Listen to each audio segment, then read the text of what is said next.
ഒരിടവേളയ്ക്ക് ശേഷം ഇതാ ഇറാൻ വീണ്ടും കൈവശമുള്ള ആയുധങ്ങളെ മുഴുവൻ രാഗി മൂർച്ച കൂട്ടി വെക്കുന്ന കാഴ്ചയാണ് ലോകം കാണുന്നത്. പശ്ചിമേഷ്യയെ പ്രകമ്പനം കൊള്ളിച്ച ആ 12 ദിവസത്തെ യുദ്ധത്തിന് ശേഷം ഇറാൻ ആയുധമെടുത്ത് പൊടി തട്ടി വെക്കുന്നുണ്ടെങ്കിൽ നമ്മൾ മനസ്സിലാക്കണം മറ്റെന്തൊക്കെയോ നടക്കാൻ പോകുന്നു എന്ന യാഥാർത്ഥ്യം. വീണ്ടും ഒരു യുദ്ധത്തിന് കൂടി കാലം സാക്ഷിയാകുമോ? ഇത് ഇറാന്റെ പടപ്പുറപ്പാടാണോ? നമുക്ക് പരിശോധിക്കാം. ഇസ്രായേലുമായി നടന്ന 12 ദിവസത്തെ സംഘർഷത്തിന് ശേഷം ഇറാൻ ആദ്യമായി ഒരു പ്രധാന സൈനിക അഭ്യാസം ആരംഭിച്ചു എന്ന വാർത്ത അന്താരാഷ്ട്ര സമൂഹത്തിൽ വലിയ ചർച്ചകൾക്ക് വഴിവെച്ചിരിക്കുകയാണിപ്പോൾ. സസ്റ്റൈനബിൾ പവർ 1404 എന്ന് പേരിട്ടിരിക്കുന്ന ഈ നാവികാഭ്യാസം വെറുമൊരു പതിവ് പരിശീലനത്തിനപ്പുറം മേഖലയിലെ രാഷ്ട്രീയ സാഹചര്യങ്ങളെക്കുറിച്ചുള്ള ഇറാന്റെ കാഴ്ചപ്പാടുകളാണ് വ്യക്തമാക്കുന്നത്. ഒമാൻ ഉൾക്കടലിലും ഇന്ത്യൻ മഹാസമുദ്രത്തിലുമായി നടക്കുന്ന ഈ അഭ്യാസത്തിന്റെ ലക്ഷ്യമെന്താണ്? എന്തിനാണ് ഈ ഘട്ടത്തിൽ ഇറാൻ വീണ്ടും തന്റെ സൈനിക ശക്തി പ്രദർശിപ്പിക്കുന്നത്? ഇത്തരം ചോദ്യങ്ങൾ വളരെ സ്വാഭാവികമാണ്. എന്താണ് സസ്റ്റൈനബിൾ പവർ 1404?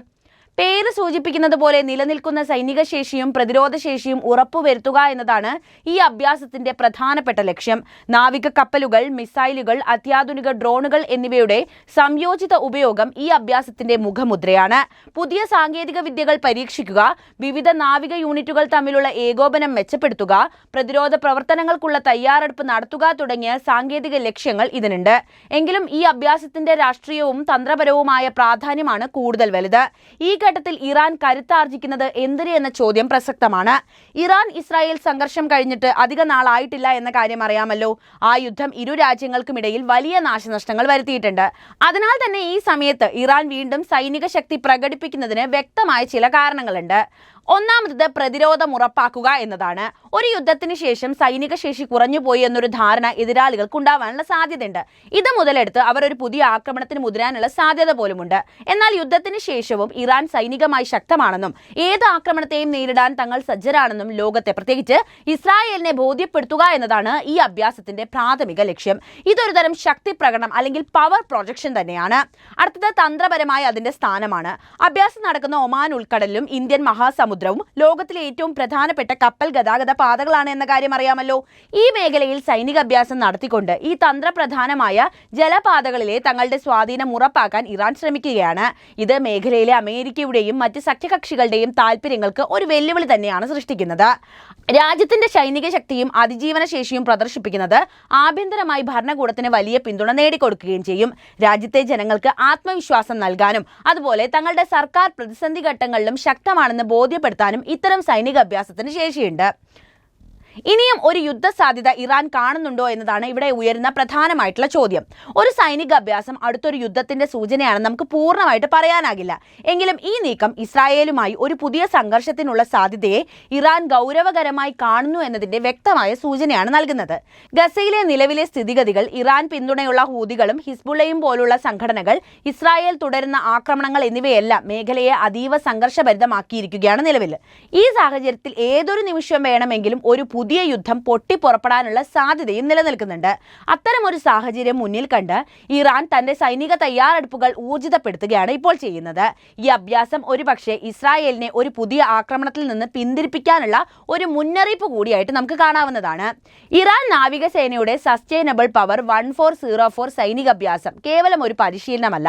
അത് തങ്ങളുടെ സൈനിക ശേഷി നിലനിർത്താനും എതിരാളികൾക്ക് ശക്തമായ ഒരു സന്ദേശം നൽകാനും മേഖലയിലെ തങ്ങളുടെ സ്ഥാനം ഉറപ്പിക്കാനും ലക്ഷ്യമിട്ടിട്ടുള്ള ഒരു തന്ത്രപരമായ നീക്കമാണ്. ഈ നീക്കം ഇറാൻ ഇസ്രായേൽ സംഘർഷം ഒരു ഇടവേള മാത്രമാണെന്നും ഇരു രാജ്യങ്ങളും തമ്മിലുള്ള ശത്രുത ഇപ്പോഴും അതിന്റെ പൂർണ്ണ രൂപത്തിൽ നിലനിൽക്കുന്നുണ്ടെന്നും ഓർമ്മിപ്പിക്കുകയാണ് ചെയ്യുന്നത്. ഇറാന്റെ നാവിക വ്യോമ കരസേനകൾ കൂടുതൽ കരുത്താർജിക്കുന്നത് പശ്ചിമേഷ്യൻ മേഖലയിലെ സമാധാനത്തിനും രാഷ്ട്രീയ സ്ഥിരതയ്ക്കും പുതിയ വെല്ലുവിളികൾ ഉയർത്തുന്നുണ്ട്. പരമ്പരാഗതമായി മേഖലയിലെ സൈനിക ശക്തികളായ സൗദി അറേബ്യ, അതുപോലെ ഇസ്രായേൽ, അമേരിക്ക എന്നിവരുടെ താല്പര്യങ്ങൾക്ക് ഇതൊരു വലിയ ഭീഷണിയാണ് സൃഷ്ടിക്കുന്നത്. ഇറാന്റെ ഈ സൈനിക മുന്നേറ്റം പ്രധാനമായും 3 തരത്തിലുള്ള പ്രത്യാഘാതങ്ങൾ ഉണ്ടാക്കിയേക്കാനുള്ള സാധ്യതയുണ്ട്. ആദ്യത്തേത് ശക്തിയുടെ തുലനാവസ്ഥയിലെ മാറ്റമാണ്. അതായത് ഇറാന്റെ സൈനിക വളർച്ച മേഖലയിലെ ശക്തികളുടെ തുലനാവസ്ഥയിൽ മാറ്റം വരുത്താൻ സാധ്യതയുണ്ട്. ഇത് നിലവിൽ അമേരിക്കയുമായി സഖ്യത്തിലുള്ള സൗദി അറേബ്യ, ഇസ്രായേൽ തുടങ്ങിയ രാജ്യങ്ങളെ കൂടുതൽ പ്രതിരോധ തന്ത്രങ്ങൾ ആവിഷ്കരിക്കാൻ പ്രേരിപ്പിക്കും. ഇത് കൂടുതൽ ആയുധ മത്സരങ്ങൾക്കും അതുപോലെ തന്നെ പ്രാദേശിക സംഘർഷങ്ങളിലേക്കും നയിച്ചേക്കാം. രണ്ടാമത്തേത് സാധ്യമായ പുതിയ സംഘർഷങ്ങളാണ്. അതായത് ഇറാന്റെ ശക്തി ഈ മേഖലയിൽ വർദ്ധിക്കുന്നത് ഇസ്രായേലുമായി നേരിട്ടുള്ള ഏറ്റുമുട്ടലിനോ അല്ലെങ്കിൽ ഇറാന് പിന്തുണയുള്ള ഹൂതികളെയും ഹിസ്ബുള്ളയെയും പോലുള്ള സംഘടനകളെ ഉപയോഗിച്ചുള്ള പരോക്ഷ സംഘർഷങ്ങളിലേക്കോ നയിക്കാനുള്ള സാധ്യതയുണ്ട്. ഇത് മേഖലയിലെ സാമ്പത്തിക, സാമൂഹിക, രാഷ്ട്രീയ സാഹചര്യങ്ങളെ അതീവ ഗുരുതരമായി ബാധിക്കാനുള്ള സാധ്യതയും നിലനിൽക്കുന്നുണ്ട്. മേഖലയിലെ സഖ്യങ്ങളുടെ പുനഃക്രമീകരണമാണ് അടുത്തത്. ഇറാന്റെ വളർച്ച തങ്ങളുടെ നിലനിൽപ്പിന് ഭീഷണിയുണ്ടെന്ന് കരുതുന്ന രാജ്യങ്ങൾ തമ്മിൽ പുതിയ സഖ്യങ്ങൾ രൂപീകരിക്കാൻ പ്രേരിപ്പിക്കും. ഇതിന് ഉദാഹരണമായി ഇസ്രായേലും ചില അറബ് രാജ്യങ്ങളും തമ്മിൽ നിലവിൽ വന്ന നയതന്ത്ര ബന്ധങ്ങളെ കാണാവുന്നതാണ്. ഈ സഖ്യങ്ങൾ മേഖലയിലെ രാഷ്ട്രീയം കൂടുതൽ സങ്കീർണമാക്കിയേക്കാനുള്ള സാധ്യതയുണ്ട്.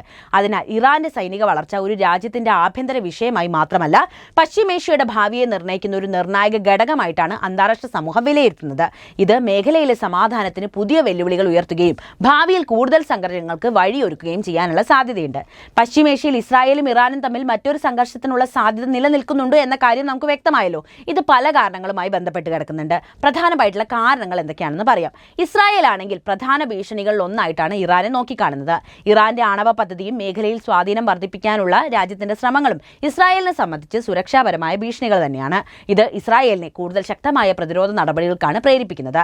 അടുത്തത്, ഇറാന്റെ ആണവ പദ്ധതിയുമായി ബന്ധപ്പെട്ട് നിലവിൽ ചർച്ചകൾ നടക്കുന്നുണ്ട് എന്ന കാര്യം അറിയാമല്ലോ. ഈ ചർച്ചകൾ പരാജയപ്പെടുകയാണെങ്കിൽ ഇറാനെതിരെ സൈനിക നടപടികൾക്ക് സാധ്യതയുണ്ടെന്ന് ചില രാജ്യങ്ങൾ ഇന്നും കരുതുന്നുണ്ട്. ഇറാന്റെ നാവിക, വ്യോമ, കരസേനകളുടെ വർദ്ധിച്ചു വരുന്ന ശക്തിയും മേഖലയിലെ ഹൂതികളെയും ഹിസ്ബുള്ളയെയും പോലുള്ള സംഘടനകളുമായുള്ള ബന്ധവും സംഘർഷങ്ങളിലേക്ക് വഴിയൊരുക്കിയേക്കാം. ഇറാന്റെ സൈനിക അഭ്യാസങ്ങളും അതുപോലെ തന്നെ ശക്തി പ്രകടനങ്ങളൊക്കെ ഇസ്രായേലിനെ ഒരു പുതിയ ആക്രമണത്തിൽ നിന്ന് പിന്തിരിപ്പിക്കാൻ ഉദ്ദേശിച്ചിട്ടുള്ളതാകാം. അതേസമയം ഈ നീക്കം ഇസ്രായേലിനെ കൂടുതൽ ശക്തമായി പ്രതികരിക്കാൻ പ്രേരിപ്പിക്കാനുള്ള സാധ്യതയുമുണ്ട്. ഈ ഘടകങ്ങൾ ഇസ്രായേലും ഇറാനും തമ്മിലുള്ള സംഘർഷങ്ങൾ വീണ്ടും വർദ്ധിപ്പിക്കാൻ കാരണമായിരിക്കും. എന്നിരുന്നാലും ഇരു രാജ്യങ്ങളും തമ്മിൽ ഒരു തുറന്ന യുദ്ധം ആരംഭിക്കുമോ എന്നത് ഇതുവരെ വ്യക്തമായിട്ടില്ല. നിലവിൽ നടക്കുന്ന പ്രതിരോധ പ്രവർത്തനങ്ങളും നയതന്ത്രപരമായ നീക്കങ്ങളും ഭാവിയെക്കുറിച്ചുള്ള വ്യക്തമായ സൂചന നൽകുന്നില്ല എന്നതാണ് യാഥാർത്ഥ്യം. അമേരിക്കയും റഷ്യയും തമ്മിലുള്ള ബന്ധങ്ങളുടെ സങ്കീർണത കാരണം ഇസ്രായേലും ഇറാനും തമ്മിൽ ഒരു യുദ്ധമുണ്ടായാൽ അവരുടെ നിലപാടുകൾ എന്തായിരിക്കുമെന്ന് കൃത്യമായി പ്രവചിക്കാനും ഇവിടെ കഴിഞ്ഞെന്ന് വരില്ല. എങ്കിലും നിലവിലെ രാഷ്ട്രീയ സാഹചര്യങ്ങളും ചരിത്രപരമായ ബന്ധങ്ങളും വിശകലനം ചെയ്യുമ്പോൾ അവരുടെ സമീപനം എങ്ങനെ ഉണ്ടാകുമെന്നും അത് യുദ്ധത്തെ എങ്ങനെ ബാധിക്കുമെന്നും മനസ്സിലാക്കാൻ കഴിയും. ഇവരുടെ ഈ സമീപനം കൂടി ഈ യുദ്ധത്തിൽ വളരെയധികം പ്രാധാന്യം അർഹിക്കുന്ന ഒന്ന് തന്നെയാണ്. അമേരിക്കയുടെ നിലപാടിലേക്ക് വരികയാണെങ്കിൽ അമേരിക്കയുടെ സമീപനം പ്രധാനമായും ഇസ്രായേലുമായുള്ള ദീർഘകാല സഖ്യത്തെയും ഇറാനോടുള്ള ശത്രുതാപരമായ നിലപാടിനെയും ആശ്രയിച്ചാണ് ഇരിക്കുക. അമേരിക്കയും ഇസ്രായേലും തമ്മിൽ സൈനികവും സാമ്പത്തികവും നയതന്ത്രപരവുമായ ശക്തമായ ബന്ധമാണ് നിലവിലുള്ളത്. ഇസ്രായേൽ അമേരിക്കയിൽ നിന്ന് വലിയ തോതിൽ സൈനിക സഹായം സ്വീകരിക്കുന്നുണ്ട്. ഒരു യുദ്ധം ഉണ്ടാവുകയാണെങ്കിൽ അമേരിക്ക ഇസ്രായേലിന് സൈനിക ഉപകരണങ്ങൾ, സാമ്പത്തിക സഹായം, സാങ്കേതിക സഹായം എന്നിവ നൽകി പിന്തുണച്ചേക്കാം. അന്താരാഷ്ട്ര വേദികളിൽ ഇസ്രായേലിന് വേണ്ടി നയതന്ത്രപരമായ പിന്തുണയും അമേരിക്ക നൽകാനുള്ള സാധ്യത അവിടെ നിലനിൽക്കുന്നുണ്ട്. ഇറാനെ ഒരു ഭീകരവാദ രാജ്യമായിട്ടാണ് അമേരിക്ക നോക്കിക്കാണുന്നത്. ഇറാന്റെ ആണവ പദ്ധതിയും മേഖലയിലെ സഖ്യകക്ഷികളുമായിട്ടുള്ള ബന്ധങ്ങളും അമേരിക്കയെ സംബന്ധിച്ച് വലിയ ഭീഷണിയാണ്, തലവേദനയുമാണ്.